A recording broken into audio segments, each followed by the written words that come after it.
Hi everyone and welcome to our English acquiring and topic discussing channel. Yes, in this video, we're gonna start a new topic, a specific topic again, which is history. And then the history of cultures. Yes, first of all, the history of our globe. Yes, the past of our globe, the memory of our globe, global history, global memory, or national history, national memory, even in personal history or personal memory. I really like the idea to have a fruitful practice of speaking English. There should be a specific topic. Yes, only then can we speak English, and can we express our ideas sequentially. Yes, only then uh, those sequential ideas come to our minds. Okay. Yes, so let's start our presentation and our video of today. Okay, this is the first page of our video. History. History is, yes, what is it for? What is history for? History is for making. History is for having, or history is for being. Yes, history is for making the present and future better, isn't it? Yes. In fact, history is the background of present and the future. So we can do and we can dream something being based on the past, on the history, on the memory of us. Okay, the image says, don't make me repeat myself. Yeah, history says that, don't make me repeat myself, which means, or which may mean, that take lessons, learn lessons from me, and don't repeat the mistakes in the past. Okay. For an ideal development. Okay. Now, time and history, of course, is a beautiful topic for poets, yes, for writing poems. So I asked for ChatGPT to write a poem on historical heritage. Yes. Okay. It starts like this. In the history, we weave our fate. Yes. We write our fate. Yes. History's canvas, a story so great. Historians their knowledge did glean, bringing the past into our present daydream. Piri is a cartographer's grace, mapping the world, leaving a trace. Heritage, a treasure from history's womb. Global heritage, our shared cultural plum. Yes, kind of source. What does the image say? Learn to weave. Yes, also the word weave is a really poetical word, to weave. Okay, a poet must leave traces on his passage, not proof, because a poet isn't a scientist. Okay, but scientists must leave proof. Okay. Okay, the memory of man, the history of man, mankind, the memory of man, the memory of the human being. History is the study, the science of past events connected with someone or something. Who is a historian? Yes, historian is a scientist. Historian is the scientist or the person who studies history. Ibn Khaldun and Arnold Toynbee are famous historians who are two more worldwide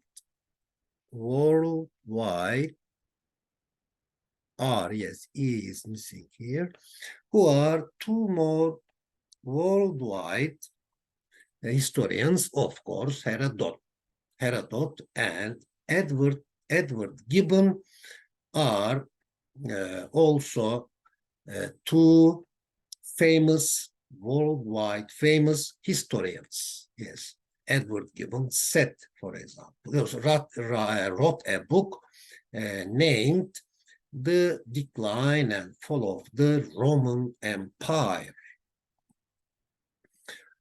When I think of Rome, yes, what comes to my mind? When I think of Rome, I remember the Colosseum, or Colosseum comes to my mind. I remember the Colosseum. What do you remember when you think about the Colosseum?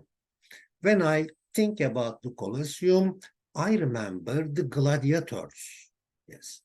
What do you remember when you think of Piri-Reis? Of course, when I think of Piri-Reis, his maps, worldwide maps, come to my mind.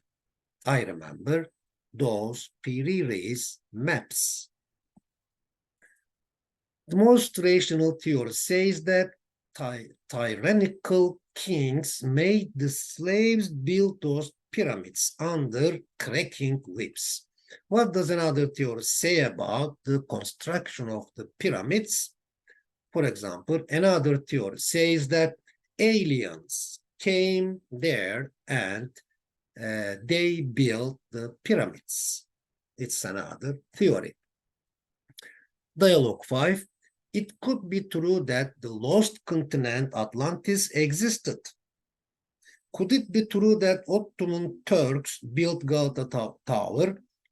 I'm not sure about it. I don't have any idea about this situation, but they might have, yes, 20%. They might have built Galata Tower.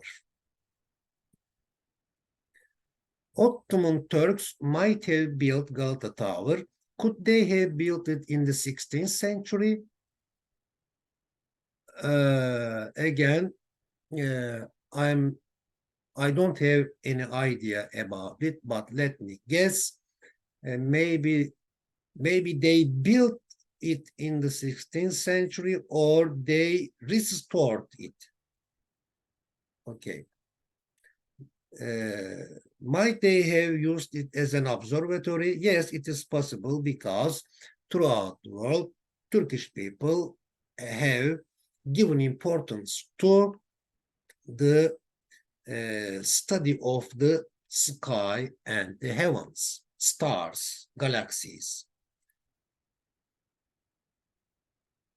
Of course, it's just a guess. Galata Tower, or in Turkish, Galata Kulesi. The tower was built, this is the fact, okay. The tower was built in 1348 by the Genoese. Yeah.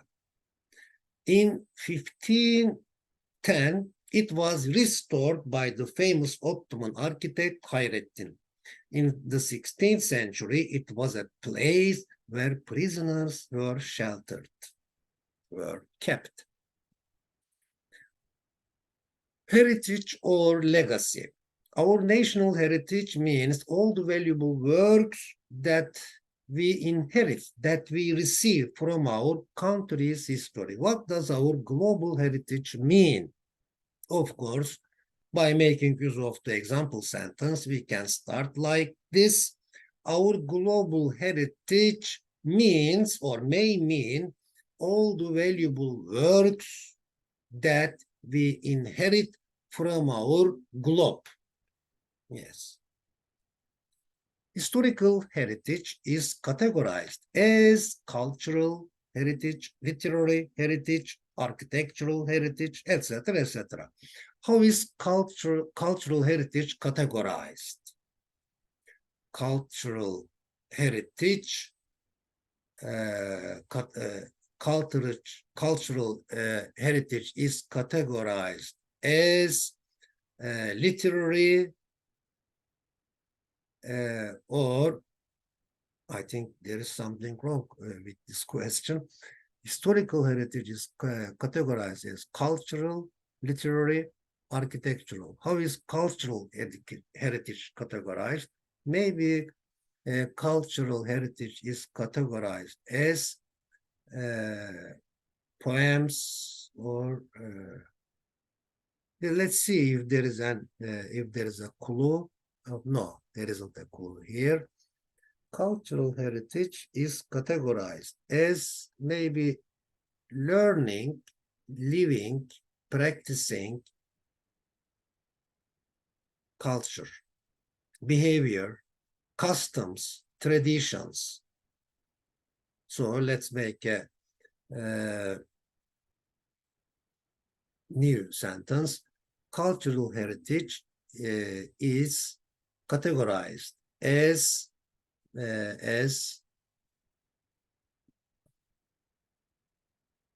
behavioral and learning and practicing.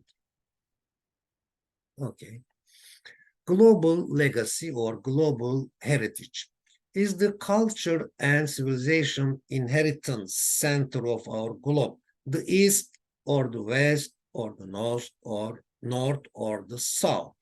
It's neither East nor West nor North nor South, but Middle East. Yes, large groups of people have been living in the Middle East since the very known times of history.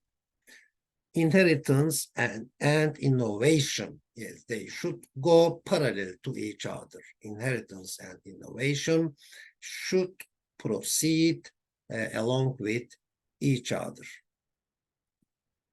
by balancing each other. Dialogue 9, we have valuable literary heritage. What other heritage do we have? Of course, we also have natural heritage, cultural heritage, religious heritage, and maritime heritage, historical heritage, industrial heritage, and folkloric heritage. Why do we need to protect our all types of heritage? They are like treasure.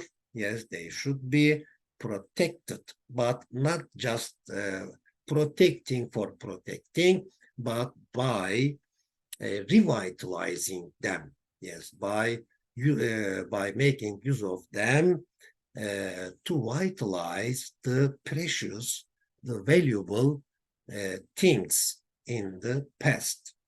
So why do we need to protect our all types of heritage? We need to protect all of them to foster, to encourage innovation, to do something new, and to foster educational value, to keep and sustain educational value, cultural identity, ethical obligation, and sustainability.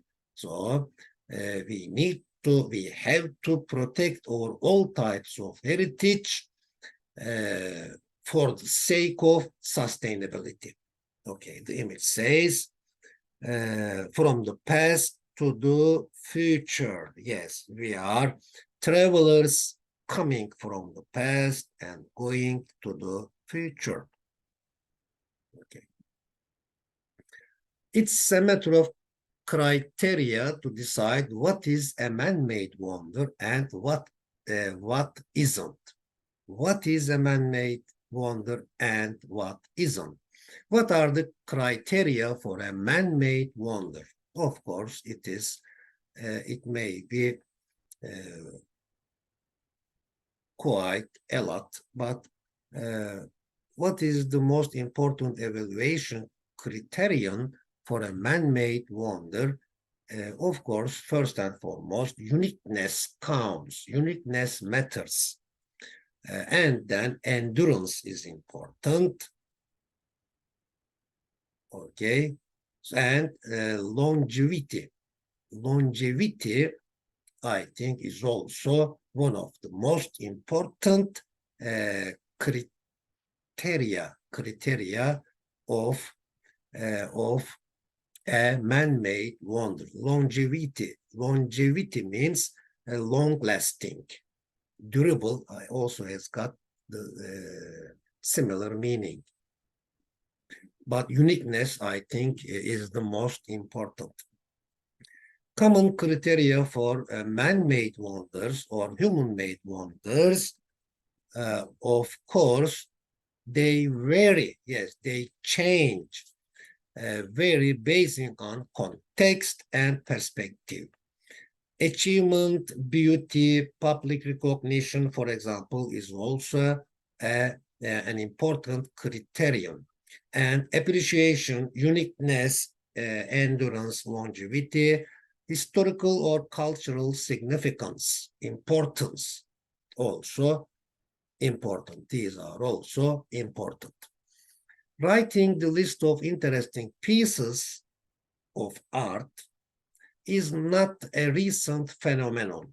Who started listing the 7 wonders of the world? Yes, I think the ancient Greek started listing the 7 wonders of the world. I prefer to visit the lighthouse of Alexandria first because it guided ships away from danger for years.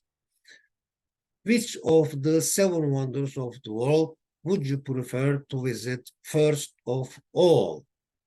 Yes, I also would prefer to visit Colosseum because it has lots of memories in it, and it has lots of things to tell us. The Blue Mosque is a landmark in Istanbul. Was Selimiye Mosque added to UNESCO's World Heritage List? Yes, as far as I know, Selimiye Mosque was added to UNESCO's World Heritage List.